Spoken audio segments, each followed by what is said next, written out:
Hey there, this is Jen T. Grace, founder of Publisher Purpose, and I am here with Chris Davis today, who is launching her new book, Worthy. Chris, how are you doing right now? I'm excellent, Jen. Thanks. I just love having these conversations. And before we hit record, I was saying how excited I am and how much fun I'm having just watching your book launch happening, like in real time. Like there's something really beautiful and magical about it. So the book is called Worthy, the memoir of an ex-Mormon lesbian. Yes. So I feel like to some degree there's a lot of self-explanatory to that subtitle, but I would love to kind of hear, to tell the listeners and people watching just high level what your book is about. I was queer in the Mormon church, but closeted for the majority of my life.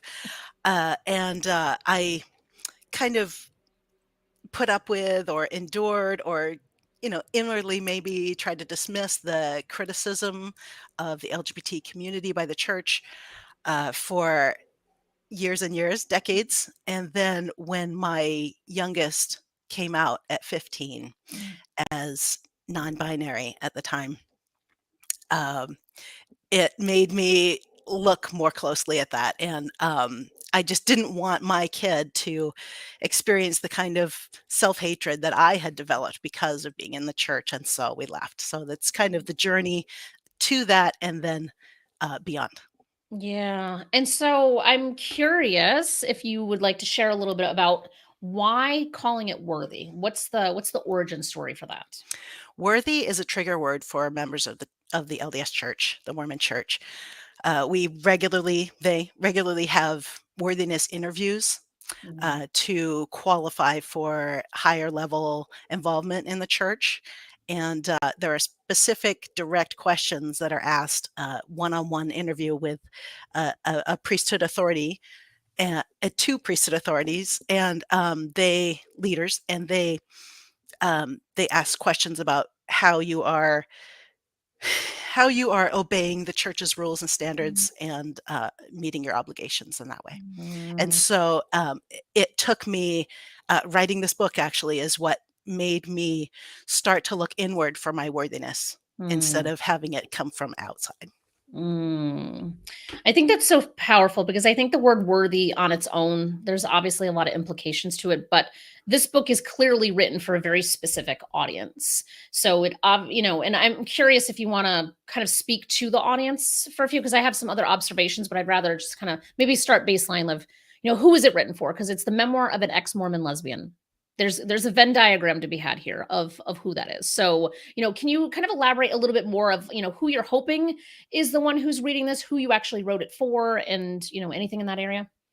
I wrote this book for parents. Mostly for members of the LDS Church, but also other high obligation, high requirement religions, high demand religions. Mhm, Uh, I know a lot of people who are not LDS are feeling drawn to this book or are feeling like they relate with it. mhm, But one thing that concerns me is that some well-meaning parents are handing this book to their young teen daughters. I'm not sure why this is happening, but I just want to be clear that this is not a book for children, that this is a book for the parents. And if after reading the book, a parent decides to share this with their child, I would really prefer that they set up a structure for meaningful conversations about the difficult content that's in this book. yeah, yeah, it's one of those things that it's so hard to, sometimes it's hard to know whether who a book is written for, even more so when it's a memoir, because I think memoirs are in so many ways there's such a universalness to them. And so I like your kind of PSA here of, if you are thinking about sharing it with your child, at least read it first. So that way you can kind of maybe skirt them around certain areas of the book that could be triggering or could just, be inappropriate content. Yeah, chapter 2 has a poem that's, inappropriate for children that should not be in front of their face without some Mhm. kind of guidance. Yeah.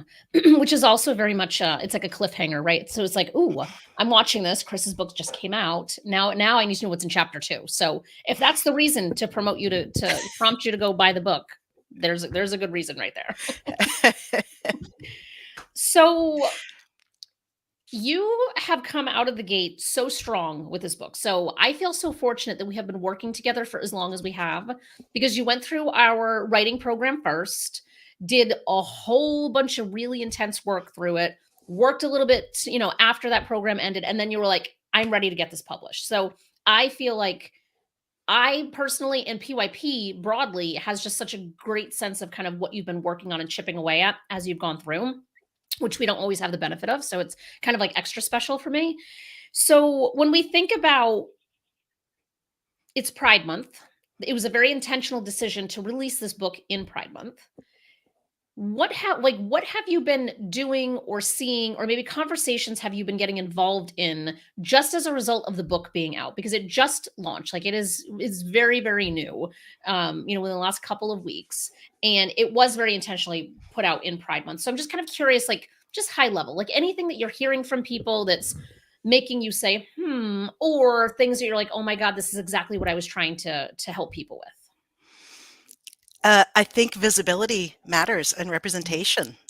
Mhm. I am fortunate enough to work in a place that displays books regularly, and they have pride displays, and so they're really featuring my book, and that is flattering. But it just gets people gets it in front of them in a way that has benefited me a great deal. But the conversation. I'm hearing people just say, "You're telling my story." Mm. Even people who aren't queer are like, "Oh, I experienced that trauma as a woman in the church or as a member of the church." I'm hearing that quite a bit. It's really it's been wonderful for me to connect with those people and to hopefully contribute to healing. Yeah. Yeah, and what's really cool is that our, book distributor reached out to us to tell us that you were, and I'm gonna make sure I have it right, on the indie curated books list for Pride Month. So it is and it's, you can see it on bookshop.org, which I am a huge fan of bookshop.org because they do support independent bookstores. They raise a lot of money for them, and they're also a B Corp, which I'm constantly talking about, which is just a commitment to the environment, sustainability, social responsible practices, etc. So, how did it feel just knowing that like your book was deemed worthy enough to be on like such a really like an influential curated list for Pride? Like it is a big deal and pretty amazing. It shocked me. It really surprised me, but I'm like, hot damn, let's get this out there. Let's get this in front of people. I think it's an important message, and I'm really excited to talk about it and be part of the national conversation. Yeah. And so what are your plans, right? So and I know you've been working on this for a while, right? Like we've collectively been doing this for some time, and you've been really planting a lot of seeds with your audience and your network of people. But what's the next step and the next phase beyond the book for you personally? Beyond the book, right now In relation to the I book, with the book, not like, oh, the oh, book doesn't exist, like with the book. Like what are you and the book okay. doing together? I am elbow deep in promotions right now. Yeah, I'm that's what I'm I mean. very active on social media. I have a few signings with Sherman's Bookstore in Maine. It's a local Maine chain of bookstores, and they are doing a phenomenal job of helping me promote my book. I have a signing this Saturday, and then I have a signing in excuse me this Saturday in Damariscotta. But then the following Saturday on June 17th, it's Pride Day in Portland, Maine, and I am going to be right in the Old Port signing books, Ah, so how at exciting Sherman's. is that? I'm Oh my god, very that's excited, yeah, amazing. yeah. That is amazing. We should connect to offline because my son and I are trying to figure out what pride event we wanna go to. Maybe we'll Oh, drive to Portland. It's not that maybe that'd be great. be fun. All right, making a note of that. So yeah, like I think that there's so much opportunity because I think you really kind of hit the nail on the head of being part of a national conversation around all of this. So what does that national conversation kind of look like currently? And where are you seeing yourself kind of easily plugging into it? I'm just about to. I've already recorded an episode in a podcast called Latter Day Lesbian. I think they have a fantastic audience and a broad reach. I'm looking forward to debuting on there, and also. Oh, tell me your question again. I'm sorry. Just kind of like your contributions into this national. Like, I'm just curious. So, for somebody who's watching this and they're like, okay, I hear Mormonism and I hear LGBTQ plus community. I don't really know like what that national conversation looks like. Yeah, I've haven't heard the conversation yet either. So I'm looking forward to Oh. looking forward to listening to it, hearing it. I'm involved Mhm. with the Mama Dragons, who are moms who are trying to support their children uh, who are queer and still be religious in Mhm. some cases. And so I am trying to listen to what they're saying, Mhm. and I'm looking forward to, just I'm available to Mhm. talk, and I hope that my book will be a part of that voice. Yeah, and it sounds like I heard you say before that you can, and these are my words now, you can kind of replace Mormonism in relation and just apply any denomination really when it comes Yes, to religion, and it still will be applicable for somebody to read because they can kind of internalize it and see, okay, I'm not alone. exactly. Yeah, Mm. I had a friend of a friend say that she could really relate. She's not a member of the Mormon Church, but she has been religious all her life, and actually left her church because they were not friendly to LGBTQ Mm. couples. And she said she cried buckets, she laughed out loud, and the things that I said about being in a church uh, in this climate, it really struck her. And she doesn't have a queer kid or anything, but she Mhm. just really felt like that thumb Mhm. down on her, and she Mhm. could relate with a lot of what I was saying. So I Mhm. think it has a broader audience than I maybe give it credit for. Yeah, I definitely think it does, for sure, because I think that there's also, like, we're talking about, like, the parent audience, right? Like, it's meant for adults, but if you have a child who is coming out or some stage of coming out, and you are involved in some religious organization in some way, shape, or form, it's probably a good book to just at least have in your back pocket for, because you as someone who is not LGBTQ+ wouldn't necessarily know that nuanced experience that your child might be having, and so this is like a nice lens to provide for someone who might just not know. Absolutely, that's a good way to put it. Yeah. Mm. And so you have definitely done, I've seen lots of activity on your social media. You are out and about in all directions. And so I guess if anyone is watching this and they're like, this is an interesting topic for me to bring Chris on, you can certainly get in touch with you. And I'll put your website up on the screen Thank you. for those to see. So Chris Davis Proud. And then what social media channels are you primarily active on at this point? Primarily, I get the most interaction with people on Facebook and Instagram. I am on Tik TikTok, but I don't really have any. But I'm on Twitter.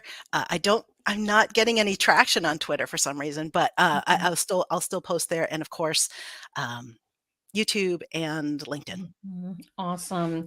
Is there, is there like what's next? Like and I know you have book signings and stuff coming up, but are you hoping to take the stage and really be speaking in a lot of places? Is that something that folks who might be reading this and be like, wow, like she's really sharing an important message. I want to have her come speak to my people.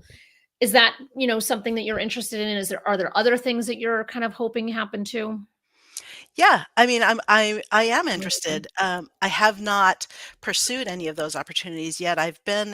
Um, I will say that I was invited to speak at a church recently, and that felt icky to me. So I'm not Mhm. sure exactly where I will speak, Mhm. but I would like to, contribute. So Yeah, I love that. I love that so much. Is there anything else you want to share before we kind of conclude here? I don't want to have you have like a burning thing that you want to say and then we didn't get to it. I would like to toot your horn for a second, if that's Oh, okay. And just thank you. Thank PYP, and thank you, Jen, personally, for oh, just holding my hand through the entire process, start to finish. I had mm. gentle reminders when I slowed down, and just the whole process has been wonderful. I've really enjoyed it, and I felt held and safe during the process. So thank you. Oh, thank you for saying that. There's something so important about that feeling of being held and just knowing that, like, okay, this is a hard story. There's a lot of difficult components to it. I can do this without feeling judged by my publisher, for example, which does Absolutely. happen, unfortunately. So thank you for saying that. Yes, and you've given me access to so many more opportunities by making me available on Ingram and helping to promote my product. So I appreciate that. Yeah, and if anyone is interested in September 27th, I hope I have the date right. In Hartford at the Mark Twain House, Chris will be one of our multiple authors that will be there sharing their experiences and available for book signing there too. So I am very excited about that. I know September seems like a long time away, but it's not really, especially in the world of event planning. We are, but I think it'll be great. So if anyone is, watching this and you're local to the Hartford or Connecticut area, or even just kind of New England, we all know it's small. Chris will be there for her book signing as well, which I'm also excited about. I am very excited too, and to see the whole PYP family, it's fun. I know, because when you were there last September, you didn't have your book yet, and so I now it's like didn't, a whole different experience. and I had just picked my title, and so I was still stumbling over it, and I'm pretty clear on what it is now, though. Thanks. Yeah, which is amazing. So amazing. Well, thank you so much, Chris. I am so excited. I'm glad that we met all of our timelines to get it out in June, because now this is why it's being featured on Pride List, because there's something really specific about what you're writing about, but there is something also so universal about what you're writing about. And so I'm hoping and optimistic that our collaboration together really just impacts the collective people that we're hoping it does. So thank you Thank you. for I doing what you appreciate do. that. And also, I just want to say that this book has some heaviness to it, but it also has some levity and lightness, some humorous stories, and it does Mhm. have a happy ending. So, just saying that. Yes, yes, which was a very intentionally created. Yes, through the whole process. So yes, it's not all doom and gloom, and No, no book should be, even when no. they are hard. Yes. All right. So for those watching, whether you're watching this live or whether watching this in 3 years, does not matter. Chris's book is available wherever you want to purchase your book. Right now, as I mentioned before, it's on the indie curated books list on bookshop.org under their Pride section. So I am always a fan of purchasing through bookshop.org, as I mentioned before. So please consider doing that. It's also available on Amazon if that is your preference for purchasing books. Barnes and Noble, your Sherman's, which is where a local chain in Maine, Hmm. all the different places. So wherever you want to support her book, please go ahead and do that. We would all greatly appreciate it. And Chris, I will talk to you very, very soon. I very much appreciate it. I'm so excited for you. This is Thank you amazing. so much. Thanks, Jen. I really